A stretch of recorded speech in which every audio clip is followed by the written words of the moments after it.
وہ تو پھر اسی پروردگار سے مانگا جائے گا۔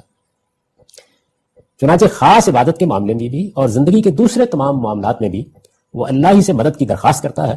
سورہ کی ابتدا جس جذبہ شکر کے اظہار سے ہوئی ہے، غور کیجئے تو یہ اس کا لازمی نتیجہ ہے جو اس اعتراف و اقرار کی صورت میں بندے کی زبان پر جاری ہو گیا۔ یعنی کیا ہوا ہے؟ وہ جذبہ شکر و سپاس، شکر تیرے ہی لیے، شکر اللہ ہی کے لیے، جہانوں کا پروردگار، جس کی شفقت ابدی، جو سراسر رحمت ہے، جو روز جزا کا مالک ہے، جس کے حکم سے، جس کی عنایت سے، جس کے کرم سے، جس کے فضل سے وہ دیرونت ظاہر ہوگی جو انسان کے لیے آخری عدالت بن جائے گی، جس کے بعد ابدی زندگی شروع ہوگی، جس کے بعد وہ صلہ دے گا جس کے بارے میں وہ خود کہتا ہے کہ لا خوف علیہم ولا ہم یحزنون۔ تو اس سے جو سپاس و شکر کا جذبہ پیدا ہوتا ہے، اس کا لازمی نتیجہ کیا ہے؟ اس کا لازمی نتیجہ یہی ہے کہ بندہ پھر اس کے سوا کسی کو الہ نہ مانے۔ یعنی یہ اس جذبہ شکر و سپاس کا لازمی ظہور اور لازمی نتیجہ ہے کہ بندہ اس بات کا اقرار کرے کہ لا الہ الا اللہ، اس اللہ کے سوا کوئی معبود نہیں ہے۔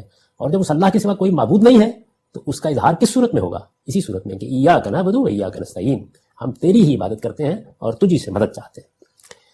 اس کے بعد ارشاد ہوا اہدنا الصراط المستقیم، ہمیں سیدھی راہ کی ہدایت بخش دے۔ سیدھی راہ اصل الفاظ ہے اہدنا الصراط المستقیم، ان میں الف لام عہد کا ہے، یعنی وہ سیدھی راہ جس کی وضاحت آگے کی آیت میں کی گئی۔ قرآن مجید میں یہ جو صراط مستقیم ہے یہ دو پہلوؤں سے آتا ہے۔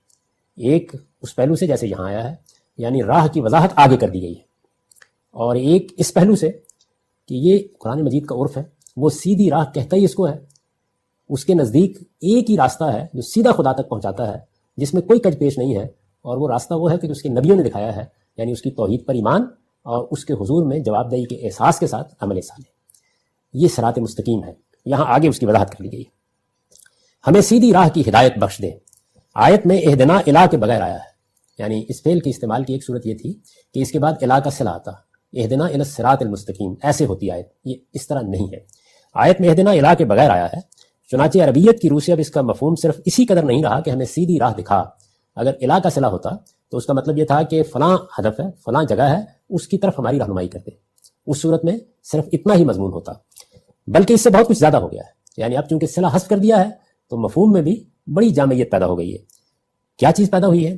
اب اس میں یہ معنی پیدا ہو گئے ہیں، یعنی اس پر ہمارے دلوں کو مطمئن کر دے، سیدھی راہ پر ہمارے دلوں کو مطمئن کر دے، اس پر چلنے کا شوق عطا فرما، اس پر ثبات و استقامت بخش دے، اس کے نشیب و فراز میں ہماری رہنمائی کر، اور مرتے دم تک اس پر اسی طرح چلتے رہنے کی توفیق عنایت فرما دے۔ یعنی جو صلے کا حذف ہے اس نے فعل کو براہ راست گویا پکڑ کر ڈال دیا ہے صراط مستقیم پر۔ اب یہ راہ ہماری راہ ہے، یہ ہمیں دکھانی بھی اس نے ہے، اس پر پا برجا بھی اسی نے رکھنا ہے۔